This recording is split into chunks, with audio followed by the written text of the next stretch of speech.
Hello friends, welcome to మేఘ్నా tutorial YouTube channel. SSC GD and MTS ఎగ్జామ్స్కి general awareness సెక్షన్లో Indian economy గురించి తప్పకుండా అయితే క్వశ్చన్స్ అనేవి పడతా ఉంటాయి. ఈ సెక్షన్లో ఈ టాపిక్కి సంబంధించి క్వశ్చన్స్ ఇవ్వకుండా పేపర్ అనేది అయితే ఇవ్వడు. So most important questions new ప్యాటర్న్లో ఎలా వస్తున్నాయి అన్న క్వశ్చన్స్ అయితే నేను క్లియర్గా ఎక్స్ప్లెయిన్ చేశాను. ఏ టాపిక్ నుండి పక్కా క్వశ్చన్స్ అనేవి వస్తే క్లియర్గా ఎక్స్ప్లెయిన్ చేశాను.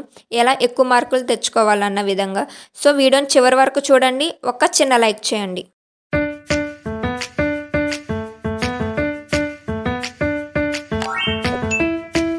And first question, which sector contributes the maximum share to India's GDP?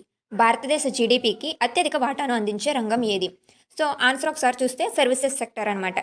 ఈ సేవల రంగం, ఈ సర్వీసెస్ సెక్టర్ అనేది భారతదేశ ఆర్థిక వ్యవస్థలో అయితే ప్రధాన పాత్ర పోషిస్తుందన్నమాట. ఈ అగ్రికల్చర్ అండ్ ఇండస్ట్రియల్ సెక్టర్తో కూడా కంపేర్ చేస్తే ఈ సర్వీసెస్ సెక్టర్ నుండి భారతదేశ జీడిపికి 50% కంటే ఎక్కువ, 50% కంటే ఎక్కువ జీడిపి అనేది అయితే అందుతుందన్నమాట. ముఖ్యంగా ఈ సర్వీసెస్ అంటే ఈ సేవా రంగంలో ఏమేమి ఉన్నాయంటే బ్యాంకింగ్ ఒకటి ఉంటుంది, బీమా insurance and education, health, IT, telecommunications and tourism, పర్యాటకం వంటి సేవలు అయితే ప్రధానంగా ఉంటాయి. వీటన్నిటికి వచ్చినటువంటి జీడిపిని కలిపి సర్వీసెస్ సెక్టర్ కింద భారతదేశ ప్రభుత్వానికైతే అందిస్తున్నారనమాట. ఇదే ఎక్కువ ఉందన్నమాట. వ్యవసాయం అండ్ పరిశ్రమలతో పోలిస్తే కూడా ఈ సర్వీసెస్ సెక్టర్ నుండి ఎక్కువ జీడిపి అనేది అయితే వెళ్తుంది. And next question, what is the full form of GDP? GDP యొక్క పూర్తి రూపం. So answer gross domestic product. ఈ క్వశ్చన్ చాలా ఎగ్జామ్స్లో అయితే రిపీట్ అయ్యింది. చాలా ఇంపార్టెంట్ కూడా అడుగుతూ ఉంటాడు. ఈ జీడిపి బేస్ మీద క్వశ్చన్స్ అనేవి అయితే వస్తాయి. తెలుగులో చూస్తే జీడిపిని తెలుగులో ఏమంటారంటే స్థూల దేశీయోత్పత్తి. మీరు తెలుగులో సెలెక్ట్ చేసుకుంటే మీ క్వశ్చన్ పేపర్ తెలుగులో కూడా వస్తుంది. తెలుగు అండ్ ఇంగ్లీష్లో కూడా మీకు అర్థమయ్యే విధంగా నేను క్వశ్చన్స్ అనేవి మీకు ఇస్తున్నాను. సో తెలుగులో సెలెక్ట్ చేసుకున్న వాళ్ళు తెలుగులో రాయొచ్చు, ఇంగ్లీష్ సెలెక్ట్ చేసుకున్న వాళ్ళు ఇంగ్లీష్లో కూడా రాయొచ్చు. మీకు తెలుగు అండ్ ఇంగ్లీష్ మీరు ఏ లాంగ్వేజ్ సెలెక్ట్ చేసుకుంటే ఆ లాంగ్వేజ్తో పాటు ప్లస్ ఇంగ్లీష్ అనేవి పక్కా క్వశ్చన్స్ అనేవి అయితే వస్తాయి. క్వశ్చన్ ఇంగ్లీష్లో అయితే వస్తాయి అనమాట. అండ్ అసలు ఫస్ట్ జీడిపి ఏంటంటే, GDP is the total value of goods and services produced in a country in 1 year. తెలుగులో చూస్తే ఒక దేశంలో ఒక ఆర్థిక సంవత్సరంలో ఉత్పత్తి చేసినటువంటి గూడ్స్, ఫైనల్ గూడ్స్ అంటే అంతిమ వస్తువులు, and services, goods and services అనమాట. వీటి యొక్క వాల్యూ అనమాట. వీటి యొక్క మొత్తం వాల్యూని ఏమంటారంటే జీడిపి కింద కొలుస్తారు. ఈ జీడిపి ద్వారానే దేశం యొక్క ఆర్థిక వృద్ధి అంటే ఫైనాన్షియల్ స్టెబిలిటీ అండ్ ఎంత డెవలప్ అయ్యింది అన్నదైతే ఆధారపడి ఉంటుంది అనమాట. ఎంత డెవలప్ అయ్యింది అండ్ వాటి యొక్క ఫైనాన్షియల్ స్టేటస్ ఏంటి, దీన్ని బేస్ చేసుకుని, ఈ జీడిపిని బేస్ చేసుకుని ఆ కంట్రీ యొక్క ఆర్థిక అభివృద్ధి అనేది అయితే ఆధారపడి ఉంటుంది. ఈ జీడిపికి ఫార్ములా కూడా అయితే ఉంది. జీడిపికి ఫార్ములా, ఒకవేళ ఈ జీడిపికి ఫార్ములా ఇచ్చాడంటే ఆప్షన్స్లో ఏది కరెక్ట్ ఫార్ములా అని అలా కూడా క్వశ్చన్స్ అనేవి వస్తాయి. ఈ జీడిపికి అనేది ఒక ఫార్ములా ఉంది. ఇది నేను ఇక్కడ క్లియర్గా ఎక్స్ప్లెయిన్ చేస్తాను చూడండి. GDP is equal to C plus I plus G plus X minus M. ఇది formula. First of all C అంటే ఏంటి అంటే కన్జప్షన్ అంటే వినియోగం, ఎంత వినియోగించారు అన్నది. అండ్ నెక్స్ట్ ఐ అంటే ఇన్వెస్ట్మెంట్స్ అంటే పెట్టుబడులు. నెక్స్ట్ జీ అంటే గవర్నమెంట్, జీ అంటే గవర్నమెంట్. ఈ ఎక్స్ మైనస్ ఎం ఉంది కదా, ఇదేంటంటే ఎగుమతి చేసినవి, మన భారతదేశంలోని వస్తువులను వేరే దేశానికి ఎగుమతి చేసిన వాల్యూస్ ఏంటో ఎక్స్. వేరే దేశం నుండి కొన్ని వస్తువులు మన భారతదేశానికి తెచ్చుకుంటాం కదా, దాన్ని దిగుమతులు అంటాం. అది ఎంతో సూచిస్తారు. ఆ దిగుమతులు అంటే ఎగుమతుల్లో నుండి దిగుమతుల వాల్యూని తీసేసి వచ్చిన దాన్ని ఈ మూడిటితో యాడ్ చేస్తే వచ్చిన దాన్ని ఒక సంవత్సరంలో వచ్చిన ఆర్థిక వాల్యూని ఆ దేశం యొక్క జీడిపిగా అయితే కొలుస్తారనమాట. ఈ జీడిపిలో 2 టైప్స్ ఉంటాయి. మళ్ళీ జీడిపిలో 2 టైప్స్ అయితే ఉన్నాయి. ఫస్ట్ది ఏంటిదంటే నామినల్ జీడిపి అంటే నామమాత్రపు జీడిపి. అండ్ సెకండ్ది వచ్చేసి రియల్ జీడిపి అంటే ఇది నిజమైన జీడిపి అనమాట. ఈ నామినల్ జీడిపి ఏంటంటే బేస్డ్ ఆన్ ఇన్ఫ్లేషన్, మార్కెట్ రేట్లో ఆ వస్తువుకి ఉన్నటువంటి డిమాండ్ని బట్టి దాన్ని బేస్ చేసుకుని అయితే అంచనా వేస్తారు. ఇన్ఫ్లేషన్ అంటే తెలుగులో ద్రవ్యోల్బణం అంటే వస్తువుల ధరలు పెరిగిపోవడం, వస్తువులు తగ్గిపోవడం అనమాట. ఇప్పుడు వస్తువుల క్వాంటిటీ తగ్గిపోవడం, వస్తువుల ధరలు పెరిగిపోవడం. ఏంటంటే ప్రజల అవసరతలను తెలుసుకుని నిజమైనటువంటి ధరల్లో వస్తువుని అందించడం. దీన్ని రియల్ జీడిపి అని అంటారు. జీడిపిలో 2 టైప్స్. క్వశ్చన్స్ ఎలా కూడా వస్తాయి. అంతేకాకుండా నేను మీకు ఎప్పుడు చెప్తున్నట్టు క్వశ్చన్స్ స్టేట్మెంట్ బేస్లో కూడా అడుగుతాడు. అండ్ నెక్స్ట్ క్వశ్చన్ ఒకసారి చూడండి. Which organisation estimates national income in India? భారతదేశ జాతీయ ఆదాయాన్ని లెక్కించే సంస్థ ఏది? సో ఆన్సర్ వచ్చేసి ఎన్ఎస్ఓ. ఈ ఎన్ఎస్ఓ అంటే ఏంటి అంటే ఫుల్ ఫామ్ వచ్చేసి నేషనల్ స్టాటిస్టికల్ ఆఫీస్. ఇది మన భారతదేశంలో జాతీయ ఆదాయం, జీడిపి, గణాంకాల డేటాను లెక్కిస్తుందన్నమాట. దీన్ని ఎన్ఎస్ఓ అనైతే పిలుస్తారు. ఇంతకుముందు దీన్ని సిఎస్ఓ అనైతే పిలిచేవాళ్ళు అనమాట. సిఎస్ఓ అంటే సెంట్రల్ స్టాటిస్టికల్ ఆఫీస్. అంటే సిని ఇప్పుడు సెంట్రల్ని నేషనల్గా అయితే కన్వర్ట్ చేశారు. మిగతాదంతా స్టాటిస్టికల్ ఆఫీస్ అనేది సేమ్ ఉండేదన్నమాట. Next question, which sector is known as the primary sector of economy? ఆర్థిక వ్యవస్థలో ప్రాథమిక రంగం ప్రైమరీ సెక్టర్గా పిలువబడుతుంది. ఏది పిలువబడుతుంది అంటే ఆన్సర్ వచ్చేసి అగ్రికల్చర్ అనమాట. ఎందుకంటే ప్రకృతి వనరులను నేరుగా ఉపయోగించే రంగాన్ని ప్రాథమిక రంగం ప్రైమరీ సెక్టర్ అని అయితే పిలుస్తారు. దీంట్లో ఈ అగ్రికల్చర్ సెక్టర్లో ఏమేమి ఇంక్లూడ్ అయి ఉంటాయంటే వ్యవసాయం, మత్స్యకార్యం అంటే చేపలు వేట, సముద్రంలో నుండి ఉపయోగించేటువంటి ఏ వనరులు అయినా కానీ చేపలు అవి, అండ్ అటవీ ఉత్పత్తులు, అంతేకాకుండా గనులు, మైనింగ్, ఈ 4 అయితే ఈ ప్రాథమిక రంగానికి చెందినవి అగ్రికల్చర్ కింద కనిపిస్తాయి. ఇవి మనం ప్రకృతి నుండి ఉపయోగించుకుంటున్నటువంటి రిసోర్సెస్ కాబట్టి. ఈ మ్యానుఫ్యాక్చరింగ్ అంటే మనం తయారు చేసేది. సర్వీసెస్ అంటే ఇందాక మాట్లాడుకున్నాం, అవి కూడా మనుషుల వల్ల జరిగేవి. బ్యాంకింగ్ సెక్టర్ అన్నా కానీ సర్వీసెస్ సెక్టర్ కిందనే వస్తుంది. సో ఈ అగ్రికల్చర్ని ప్రాథమిక రంగంగా అయితే పిలుస్తారు, ప్రకృతి నుండి మనం నేరుగా ఉపయోగించుకునే రంగం కాబట్టి. And next question, what is inflation? ద్రవ్యోల్బణం అంటే ఏంటి? ఇందడే మీకు జీడిపి గురించి ఎక్స్ప్లెయిన్ చేసినప్పుడు దీని గురించి మాట్లాడడం కదా, ఇక్కడ ఇంకా క్లియర్గా తెలుసుకుందాం. జీడిపి అంటే ఇంక్రీజెస్ ఇన్ ప్రైస్. ఇందడే మాట్లాడుకున్నాం కదా, వస్తువు ధర పెరగడాన్ని ద్రవ్యోల్బణం అంటారు. సాధారణంగా వస్తువులు మరియు వాటి యొక్క సేవల ధరలు నిరంతరంగా పెరుగుతూనే ఉంటున్నాయి అనుకోండి, దాన్ని ఇన్ఫ్లేషన్, ద్రవ్యోల్బణం అని అయితే పిలుస్తారు. ఈ ద్రవ్యోల్బణం పెరుగుతూ ఉంటే ఏమవుతుంది? డబ్బు విలువ అనేది పెరిగిపోతుంది, కానీ ఆ వస్తువుని కొనే శక్తి అనేది అయితే తగ్గిపోతుంది అనమాట. సో దీన్ని ద్రవ్యోల్బణం అని అయితే పిలుస్తారు. దీని గురించి కూడా ఎక్కువగా ఎగ్జామ్స్లో క్వశ్చన్స్ అనేది అయితే వస్తున్నాయి. గుర్తుపెట్టుకోండి, ఇన్ఫ్లేషన్ మీన్స్ అని కూడా ఇచ్చి క్వశ్చన్ అనేది వస్తుంది. వాట్ ఈజ్ ఆడుకోండి, ఇన్ఫ్లేషన్ మీన్స్ అని కూడా డాష్ పెట్టి మీకు క్వశ్చన్ అనేది వస్తుంది. అప్పుడు inflation means continuous rise in general price level. అలా సింపుల్గా అయితే మీరు ఆన్సర్ చేయండి. And next question, which bank is known as the bankers bank in India? భారతదేశంలో బ్యాంకర్ల బ్యాంక్గా ఏ బ్యాంకుని పిలుస్తారు? సో ఆన్సర్ వచ్చేసి reserve bank of India, RBI. RBI భారతదేశంలోని కేంద్ర బ్యాంక్ అనమాట. ఇది ఇతర బ్యాంకులకు రుణాలు ఇస్తుంది మరియు వడ్డీ రేట్లను కూడా నియంత్రిస్తుంది.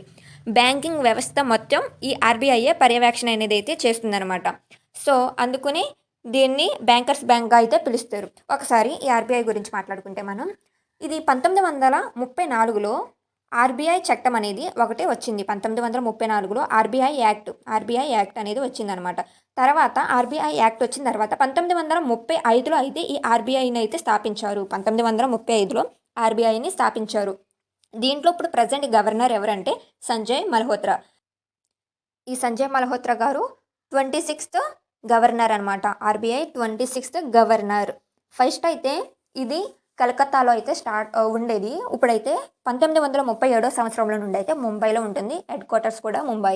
కానీ ఫస్ట్ 2 years అయితే కలకత్తాలో ఉండేది, కానీ ఇప్పుడు ముంబైలో దీని హెడ్ క్వార్టర్స్ కూడా ముంబైలోనే ఉంది ఆర్బీఐ. ఫస్ట్ గవర్నర్ ఎవరంటే సర్ ఓస్బర్న్ స్మిత్ అనమాట. ఓస్బర్న్ స్మిత్ సార్. సో ఇది ఆర్బీఐ గురించి క్వశ్చన్స్ వస్తే కనుక ఈ డేటా అనేది మీకు చాలా ఉపయోగపడుతుంది. ప్రస్తుత ఆర్బీఐ గవర్నర్ ఎవరు అని అడుగుతారు, ఎప్పుడు ఎస్టాబ్లిష్ అవుతుంది అని అంటారు, ఆర్బీఐ యాక్ట్ ఏ ఇయర్లో వచ్చిందంటారు, సో ఈ ఇయర్లో వచ్చినటువంటి యాక్ట్ ఏది అని అడుగుతారు, సో ఎవరు ప్రజెంట్ ఫస్ట్ గవర్నర్, ఇలాంటి క్వశ్చన్స్ ఎక్కువగా వస్తే అందుకనే మీకైతే చెప్పేస్తాను. సో ఫైనల్గా ఇక్కడ question answer RBI controls and supports all other banks కాబట్టి దీన్ని బ్యాంకర్స్ బ్యాంక్ అయితే పిలుస్తారు. క్వశ్చన్ చూడండి ఒకసారి, విచ్ సెక్టర్ కన్వర్ట్స్ రా మెటీరియల్స్ ఇంటూ ఫినిష్డ్ గూడ్స్? రా మెటీరియల్స్ అంటే ముడి పదార్థాలు అనమాట. ఈ ముడి పదార్థాలను తయారైన వస్తువులుగా మార్చేటువంటి రంగం ఏది? రా మెటీరియల్స్ను ఫినిష్డ్ గూడ్స్గా మార్చేటువంటి సెక్టర్ ఏది క్వశ్చన్.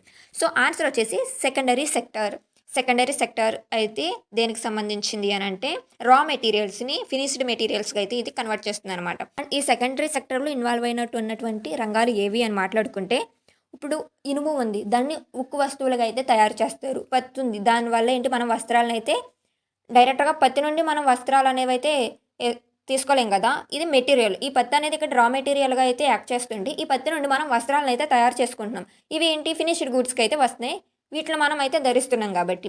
సో ఇక్కడ ఉన్న మెటీరియల్ని కన్వర్ట్ చేసుకుని మనం ఉపయోగించుకోగలిగినటువంటి, మనం మనుషులు వినియోగించగలిగేటువంటి వస్తువులుగా తయారు చేసుకునే సెక్టర్ ఈ సెకండరీ సెక్టర్. ఇందాక ప్రైమరీ సెక్టర్ గురించి మాట్లాడాను, అగ్రికల్చర్ సెక్టర్ అది ప్రైమరీ సెక్టర్, దాంట్లో ఇన్వాల్వ్ అయిన రంగాల గురించి కూడా మీకు ఎక్స్ప్లెయిన్ చేశాను. సో వీడియోని చివరి వరకు చూడండి. ఆల్మోస్ట్ మీకు బేసిక్‌గా ఏ క్వెషన్స్ అడుగుతారో ఆ క్వెషన్స్‌లోని టాపిక్స్ అన్నీ కవర్ అయ్యేలాగా. అంటే మీకు ప్రీవియస్ ఇయర్‌లో అడిగినటువంటి క్వెషన్‌ని తీసుకొని ఆ క్వెషన్‌ని ఆన్సర్ చెప్పి దానికి సంబంధించి అడిషనల్‌గా క్వెషన్ వస్తే ఎలా ఆన్సర్ చేయాలన్నది కూడా మీకు ఇస్తున్నా. దీని ద్వారా మీరు ఫుల్‌గా మెటీరియల్ అనేది మీరు చదవకపోయినా గానీ అట్‌లీస్ట్ ఒక ఇండియన్ ఎకానమీ మీద మీకు బేసిక్ స్ట్రక్చర్ అనేదైతే బిల్డ్ అవుతుందనమాట. కొంచెమైనా గానీ అసలు ఏ నాలెడ్జ్ లేకుండా వెళ్ళడం కంటే ఏదో ఒకటి కొంచెం ఒక 10% అయినా నేర్చుకుని వెళ్ళడం అనేది బెటర్ ఆప్షన్ కాబట్టి ఈ వీడియోని చివరి వరకు చూస్తే మీకు కొంచెంలో కొంచెమైనా గానీ మీకు అయితే హెల్ప్ అవుతది.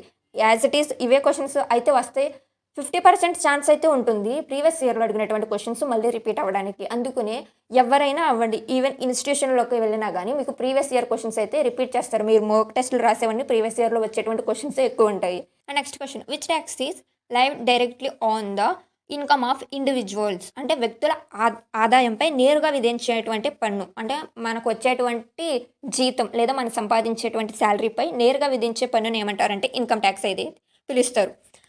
ఈ ట్యాక్స్‌లో కూడా 2 టైప్స్ ఉంటాయి. డైరెక్ట్ ట్యాక్స్, ఇండైరెక్ట్ ట్యాక్స్ అని. ఈ ఇన్‌కమ్ ట్యాక్స్ అనేది డైరెక్ట్ ట్యాక్స్ అంటే ప్రత్యక్ష పన్నుకి ఉదాహరణ.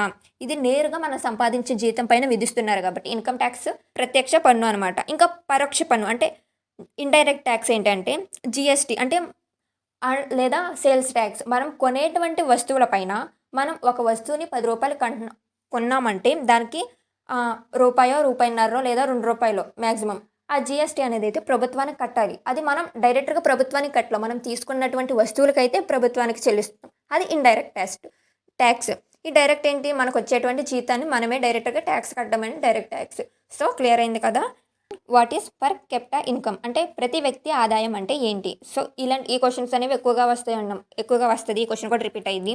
సో ఆన్సర్ చూస్తే యావరేజ్ ఇన్కమ్ ఆఫ్ పీపుల్ అంటే జాతీయ ఆదాయాన్ని అంటే మన భారతదేశం మొత్తం యొక్క ఆదాయాన్ని మన భారతదేశంలో ఉన్నటువంటి జనాభాతో భాగిస్తే వచ్చేటువంటి ఆదాయాన్ని పర్ కెప్టా ఇన్కమ్ అంటే ప్రతి వ్యక్తి ఆదాయాన్ని పర్ కెప్టా ఇన్కమ్ అయితే పిలుస్తారు. ఇది ఎక్కువగా ప్రజల జీవన స్థాయిని అంచనా వేయడానికైతే ఉపయోగపడుతుంది. ఫస్ట్ ఆఫ్ ఆల్ ఆదాయం జాతీయంగా ఎగ్జాంపుల్‌గా మీకు చెప్తున్నాను. ఇదని కాదు 100 నేషనల్ ఇన్కమ్ మొత్తం జీఎస్టీ ఇవన్నీ కలిపితే రూ. 100 వచ్చింది అనుకోండి. దీన్ని 100 మన భారతదేశంలో ఎంతమంది ఉన్నారు? ఒక 10 మంది అనుకోండి ఎగ్జాంపుల్. ఈ ఎంతమంది ప్రజలున్నారో వచ్చిన ఇన్కమ్‌ని భాగిస్తే వచ్చేటువంటి ఆదాయాన్ని పర్ కెప్టా ఇన్కమ్ అంటారు. అంటే ఎంత 10 వచ్చింది. 10 మంది ఉంటే 10 మంది రోజుకి సంవత్సరానికి ఎంత సంపాదిస్తున్నారు? రూ. 10 సంపాదిస్తున్నారు. ఎగ్జాంపుల్‌గా అవి లక్షల్లో అలా ఉంటాయి. ఆ వాల్యూస్ కన్నా సింపుల్‌గా గుర్తుపెట్టుకోవడానికి ఇది. ఈ విధంగా దాన్ని పర్ కెప్టా ఇన్కమ్ అంటారు. మన భారతదేశం మొత్తం సంవత్సరంలో వచ్చిన ఆదాయాన్ని మన భారతదేశంలో ఉన్నటువంటి జనాభాతో భాగిస్తే వచ్చేటువంటి ఆదాయాన్ని పర్ కెప్టా ఇన్కమ్ అని అయితే పిలుస్తారు. And next question what is the main objective of GST in India? భారతదేశంలో జీఎస్టీ యొక్క ప్రధాన లక్ష్యం ఏమిటి? సో ఆన్సర్ చూస్తే వన్ నేషన్ వన్ ట్యాక్స్ అనేది జీఎస్టీ యొక్క మెయిన్ ఆబ్జెక్టివ్. అంటే ఏంటి అంటే ఫస్ట్ ఆఫ్ ఆల్ ఒక దేశానికి ఒక పన్ను విధానం మాత్రమే ఉండాలి అన్నదైతే ఇది ప్రవేశపెట్టింది జీఎస్టీ అనేది. It removes the multiple indirect taxes. ఇండైరెక్ట్‌గా కట్టే కొన్ని ట్యాక్స్‌లను అయితే చాలా వరకు ఇది రిమూవ్ చేసేసి మీరు ఇండైరెక్ట్‌గా చెల్లించే ప్రతి ట్యాక్స్‌కి జీఎస్టీ రూపంలో చెల్లిస్తే సరిపోతుంది. ఇప్పుడు ఒక సబ్బుని కొన్నాము. దానికి రూపాయో, పావలానో ఎంతో జీఎస్టీ కడుతున్నాము. అండ్ నెక్స్ట్ తర్వాత ఒక బిస్కెట్ ప్యాకెట్ కొన్నామనుకోండి. దానికి అలాగా ప్రతి దానికి చెల్లించకుండా వాటిలన్నిటికి కలిపేసి ఒక పద్ధతిని పాటించి ఇండైరెక్ట్‌గా పన్ను కట్టే విధానాన్ని జీఎస్టీ. దాన్ని ఒక దేశం ఒక పన్ను విధానం వన్ నేషన్ వన్ ట్యాక్స్ అనే విధానాన్ని అయితే తీసుకొచ్చింది. మునుపు ఎలా ఉండేదంటే వీఏటీ, ఎక్సైజ్, సర్వీసెస్ ట్యాక్స్ ఇలా వేరు అనేక పన్నులు అనేవి ఉన్నాయి. వీటిలన్నిటిని తీసేసి ఓన్లీ జీఎస్టీ అనే దాన్ని ఇన్వాల్వ్ చేసింది.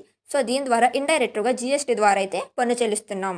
And next question which sector provides services to consumers and businesses? వినియోగదారులకు మరియు వ్యాపారాలకు సేవలు అందించేటువంటి రంగం ఏది? సో వినియోగదారులకు అంటే వినియోగించుకునే వాళ్ళకు, కొనుగోలుదారులకు మరియు వ్యాపారం చేసే వాళ్ళకు సేవలు అందించే రంగం ఏది అన్నదైతే టెరిటరీ సెక్టర్. ఈ టెరిటరీ సెక్టర్ ఏంటంటే ప్రధానంగా ప్రైమరీ అండ్ సెకండరీ సెక్టర్స్కి అయితే సహాయపడుతుంది, సపోర్ట్ అయితే చేస్తుంది. ఈ టెరిటరీ సెక్టర్స్ అంటే ఏదో కాదు సర్వీసెస్ సెక్టర్. ఫస్ట్ మాట్లాడుకున్నాం కదా 50% కంటే ఎక్కువ జీఎస్టీ అనేది ఈ సర్వీస్ సెక్టర్స్ నుండి అయితే అందుతుంది. ఇది ప్రైమరీ అండ్ సెకండరీ సెక్టర్స్కి అయితే ఎక్కువగా సపోర్ట్ చేస్తుంది అనమాట. ప్రైమరీ సెక్టర్స్ కింద అగ్రికల్చర్ వస్తుంది, సెకండరీ సెక్టర్ కింద మ్యానుఫ్యాక్చరింగ్ వస్తుంది. వీటి గురించి కూడా ఎక్స్ప్లెయిన్ చేశాను. థర్డ్ది ఏంటంటే సర్వీస్ సెక్టర్, దాన్నే టెరిటరీ సెక్టర్ అని అయితే పిలుస్తారు. సో మీకు అన్నీ కవర్ అవుతున్నాయి చూడండి. ప్రతి క్వెషన్ ద్వారా మీరు ఒక కాన్సెప్ట్ నేర్చుకుంటుంటే చూడండి వేరు వేరు టాపిక్స్ నుండి వేరు వేరు క్వెషన్స్ అనేవి వస్తున్నాయి. అందుకనే చివరి వరకు అయితే చూడండి. And next question, which institution controls the monetary policy of India? అంటే భారతదేశం యొక్క ద్రవ్య విధానాన్ని నియంత్రించే సంస్థ ఏది? సో ఆన్సర్ వచ్చేసి ఆర్బీఐ. ఈ ఆర్బీఐ మాత్రమే మన ద్రవ్య విధానం, ద్రవ్యం అంటే ఇక్కడ డబ్బు లేదా వస్తువు యొక్క విలువ, ఎక్కువగా డబ్బును ద్రవ్యంలో రూపంలో అయితే కొలుస్తారనమాట. ఈ ద్రవ్య విధానాన్ని మానిటరీ పాలసీ అని అయితే పిలుస్తారు. అంటే డబ్బు సరఫరా, వడ్డీ రేట్లు, రుణాల నియంత్రణ, ఈ విధానాన్ని భారతదేశంలో మానిటరీ పాలసీ అని అయితే పిలుస్తారనమాట. ఈ ఆర్బీఐ అనేది ఈ మానిటరీ పాలసీని అయితే అమలు చేస్తుంది. దీంట్లో ఏమేమి ఇన్వాల్వ్ అయి ఉంటాయంటే repo rate, reserve repo rate, CRR, SLR వంటివి అనేది అయితే ఈ ఆర్బీఐ అమలు చేస్తుందన్నమాట. చూస్తాం కదా, రెపో రేట్ ఇంత పెంచింది, బంగారం పైన, వెండి పైన ఇంత రెపో రేట్ పడింది, అండ్ వస్తువుల పైన, కార్స్ అండ్ బైక్స్ మీద ఇంత పడింది, ల్యాండ్స్ పైన ఇంత, ఇలా రెపో రేట్స్ని బట్టి వాటి యొక్క విలువ పెరుగుతుంది లేదా తగ్గుతుంది, వీటికి విధించేటువంటి ఈ అధికారం ఆర్బీఐకి అయితే ఉంది, రిజర్వ్ బ్యాంక్ ఆఫ్ ఇండియాకి అయితే ఉంది. So RBI controls money supply and credit in India. And next question, what does fiscal policy related to? రాజస్వ విధానం, ఫిస్కల్ పాలసీ ఏ విధానానికి, ఏ విషయానికి సంబంధించింది? సో ఆన్సర్ చూస్తే గవర్నమెంట్ రెవెన్యూ అండ్ ఎక్స్పెండిచర్స్.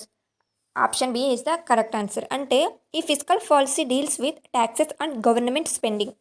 సింపుల్గా చెప్పుకోవాలి అంటే ఫిస్కల్ పాలసీ అంటే ఏంటి అంటే ప్రభుత్వం వసూలు చేసే పన్నులు, అంటే దాన్ని రెవెన్యూ అంటారు. ప్రభుత్వం వసూలు చేసే పన్నులు రెవెన్యూ, అండ్ ప్రభుత్వం చేసే ఖర్చులు ఎక్స్పెండిచర్, వీటిలన్నిటిని కలిపి ఫిస్కల్ పాలసీ రూపంలో అయితే అందిస్తారనమాట. ఈ పాలసీ దీనికి సంబంధించింది. అంటే బడ్జెట్ ఎంత పన్ను వసూలు చేసింది అండ్ ఎంత ఖర్చు పెట్టింది. ఇప్పుడు ఒక ప్రాజెక్ట్ నిర్మించాలి, ఒక బ్రిడ్జ్ నిర్మించాలి, ఒక ఊరిలో కానీ ఒక నగరంలో కానీ బ్రిడ్జ్ నిర్మించాలంటే ప్రభుత్వం ఎంత పెట్టుబడి అని పెట్టింది, ఒక 150 కోట్లు 200 కోట్లు అని పెట్టుబడి పెట్టింది. ఆ పెట్టిన పెట్టుబడులు మళ్ళీ ఎంత రెవెన్యూ, ఈ జిఎస్టీ ద్వారా ఎంత పన్ను అయితే వసూలు చేస్తామన్నది, ఎంత డబ్బు అనేది వచ్చింది, అది రెవెన్యూ, అండ్ ఎక్స్పెన్స్ ఎంత ఖర్చు పెట్టింది, వీటిలన్నిటిని ఈ పాలసీలో అయితే మనకి చూపిస్తారనమాట. ఇది ఎవరి ఆధీనంలో ఉంటుంది అంటే ఫైనాన్స్ మినిస్టర్స్, అంటే ఆర్థిక మినిస్టర్ అనే వాళ్ళైతే దీన్ని అమలు చేస్తారు. ఇప్పుడు మన 2026లో మన భారతదేశానికి ఫైనాన్స్ మినిస్టర్ ఎవరు? నిర్మలా సీతారామన్ గారు. ఈవిడ 2019 సంవత్సరం నుండి ఇప్పటి వరకు భారతదేశానికి ఫైనాన్స్ మినిస్టర్గా అయితే కొనసాగుతున్నారనమాట. సో ఈ వీటికి సంబంధించి కూడా మీకు ప్రజెంట్ ఎవరు ఫైనాన్స్ మినిస్టరు, హెల్త్ మినిస్టరు, ఇలాంటి క్వశ్చన్స్ కూడా అయితే వస్తాయి. ఇస్రో చైర్మన్ ఎవరు, ఆర్బీఐ గవర్నర్ ఎవరు, ఇలాంటి క్వశ్చన్స్ కూడా వస్తాయి. హూ ఈజ్ హూ అని నేను ఆల్రెడీ ఛానల్లో హూ ఈజ్ హూ అని 2025కి సంబంధించి ప్రజెంట్ ఇప్పటికి కూడా వాళ్ళే ఉన్నారు. ఆ వీడియో అనేది అయితే ఒకసారి చూడండి. ఆల్మోస్ట్ మీకు డీటెయిల్గా ఏ ఇయర్లో స్టార్ట్ అయ్యారు, ఎప్పుడు వచ్చారు, ఎన్నో గవర్నర్ లేకపోతే ఎన్నో మినిస్టర్ అన్నది కూడా క్లియర్గా అయితే ఎక్స్ప్లెయిన్ చేసి ఛానల్లో అప్లోడ్ చేస్తాను. ఎవరైనా వీడియోని చూడకపోతే ఆ వీడియోని చూడండి. ఆ వీడియో లింక్ నేను పిన్ కామెంట్ అని డిస్క్రిప్షన్లో ఇస్తాను. చూడని వాళ్ళు ఒకసారి ఆ వీడియోని చూడండి. అలాంటి క్వశ్చన్స్ కూడా అయితే ఎగ్జామ్లో మీకు వస్తాకే ఛాన్స్ అయితే ఉంటుంది. Which indicator is used to measure economic development? ఆర్థిక అభివృద్ధిని కొలిసే సూచిక ఏది? సో మన ఒక దేశ ఆర్థిక వ్యవస్థను కేవలం ఒకదాని మీద అయితే లెక్కించలేమన్నమాట. దాంట్లో కొన్ని మెజర్స్, ప్రతి దాంట్లో నుండి కొన్ని ఇన్వాల్వ్ అయి ఉంటాయి. దాంట్లో ఇన్వాల్వ్ అయ్యేది ఏంటి? మన భారతదేశ ఆర్థిక వ్యవస్థను కొలిచే సూచిక ఏది? దేన్ని బేస్ చేసుకొని కొలుస్తున్నాం అన్నది అయితే క్వశ్చన్. సో ఆన్సర్ చూస్తే per capita income. Per capita income ఏం చేస్తుందంటే it shows standard of living. Per capita income గురించి నేను మీకు కిందటి క్వశ్చన్లో అనేది అయితే క్లియర్గా ఎక్స్ప్లెయిన్ చేస్తాను. అంటే భారతదేశంలో సగటుగా ఒక వ్యక్తి యొక్క జీతం ఎంత సంపాదిస్తున్నారు ఒక వ్యక్తి, అది భారతదేశంలో ఉన్నటువంటి మొత్తం ఆదాయం మొత్తం జనాభాతో భాగిస్తే వచ్చేటువంటి ఇన్కమ్ పర్ కెప్టా ఇన్కమ్. ఈ పర్ కెప్టా ఇన్కమ్ అనేది ఒక ఇండికేటర్ అనమాట. ఎకనామిక్ని కొలవాలి అంటే, భారతదేశం యొక్క ఆర్థిక అభివృద్ధిని కొలవాలంటే ఈ పర్ కెప్టా ఇన్కమ్ అనేది ఒక ఇండికేటర్. దీని ద్వారా ఇది కొలుస్తారు. జీడిపి ద్వారా అయితే మొత్తం ఎంత ఉత్పత్తి అయ్యిందనేది అయితే చూపిస్తాం. కానీ పర్ కెప్టా ఇన్కమ్ అనేది మాత్రం ప్రజల జీవన స్థాయిని చూపిస్తుంది. సో ఒక మనిషి మన భారతదేశంలో ఇప్పుడు ప్రతి ఒక్క వ్యక్తి ఇంత సంపాదిస్తున్నారని సగటుగా లెక్క వేస్తున్నారు కదా. జీడిపి ఒక గుంపుగా ఒక 10 మెంబర్స్ నుండి ఇంత జీతం వచ్చింది అని అంటే దాంట్లో ఒకరు ఎక్కువ సంపాదించవచ్చు, ఒకరు తక్కువ సంపాదించవచ్చు. దాని ద్వారా అందరూ ఈక్వల్గా సంపాదిస్తున్నారు అని అయితే మనం చెప్పలేము. కానీ ఈ పర్ కెప్టా ఇన్కమ్ ద్వారా అయితే సగటుగా సుమారుగా అప్రాక్సిమేట్లీ అయితే ఇంతని భారతదేశ ఆర్థిక వ్యవస్థ అజ్యూమ్ చేసుకుంటుంది. దీని ద్వారా ప్రజల జీవన స్థాయి, ఏ విధంగా వాళ్ళు జీవనాన్ని కొనసాగిస్తున్నారు, మన ఇన్కమ్ని బట్టే కదా మన లైఫ్ స్టైల్ అనేది ఆధారపడి ఉంటుంది. 100 రూపాయలు సంపాదించేవాడు జీవితం ఒకలా ఉంటుంది, 1000 రూపాయలు సంపాదించేవాడు జీవితం ఒకలా ఉంటుంది. సో మనం సంపాదించే దాన్ని బట్టే మన లైఫ్ స్టైల్ కూడా బేస్ అయి ఉంటుంది. కాబట్టి దీన్ని అయితే ఇన్వాల్వ్ చేసుకుంటారు. ఆర్థిక అభివృద్ధి కొలవడానికి ఈ సూచికనైతే ఉపయోగిస్తారనమాట. సో, ప్రతి వ్యక్తికి సగటున ఎంత ఆదాయం వస్తుందో అయితే ఇది తెలియజేస్తుంది. సో, ఈ ఎస్ఎస్‌సి, జీడీ అండ్ ఎంటీఎస్ అంతేకాకుండా ఏ అదర్ కాంపిటేటివ్ ఎగ్జామ్స్‌కైనా గానీ ఇండియన్ ఎకనామిక్ గురించి బేసిక్ క్వెషన్స్. సో, ఈ వీడియోలో అయితే అన్ని క్వెషన్స్ అనేవి కవర్ అవ్వలేదు. నేను పార్ట్ 2 అనేదైతే అప్‌లోడ్ చేస్తాను. ఇప్పటికే వీడియో అనేది చాలా లాంగ్ అయితే అయిపోయింది. సో, వీడియో లాంగ్‌గా ఉంటే ఎవరు చూడడానికి ఇంట్రెస్ట్ చూపించరు. సో, పార్ట్ 2లో నేను ఇంకో కొన్ని క్వెషన్స్ అనేవి అనదర్‌గా యాడ్ చేసి ఇంకా డీటెయిల్‌గా అయితే ఎక్స్‌ప్లెయిన్ చేస్తాను. ప్రతి క్వెషన్‌కి డీటెయిల్ ఎక్స్‌ప్లనేషన్ ఇవ్వడం వల్ల వీడియో లెంత్ అవుతుంది. అందుకని ఒక్కొక్క వీడియోలో టాప్ 50, టాప్ 25, టాప్ 30 ఇలా చెప్పిన వీడియోస్ కూడా ఉన్నాయి. దీంట్లో మరీ తక్కువ కవర్ అయినాయి. ఎందుకంటే ఎక్స్‌ప్లనేషన్ వల్ల ఎక్కువ టైం తీసుకుంది. నేను పార్ట్ 2 అనేదైతే అప్‌లోడ్ చేస్తాను. ఇండియన్ ఎకనామీ పక్కా డెఫినిట్‌గా అయితే క్వెషన్స్ అనేవి వస్తాయి. క్వెషన్స్ లేకుండా పేపర్ అనేదే ఉండదు ఇండియన్ ఎకనామీ గురించి.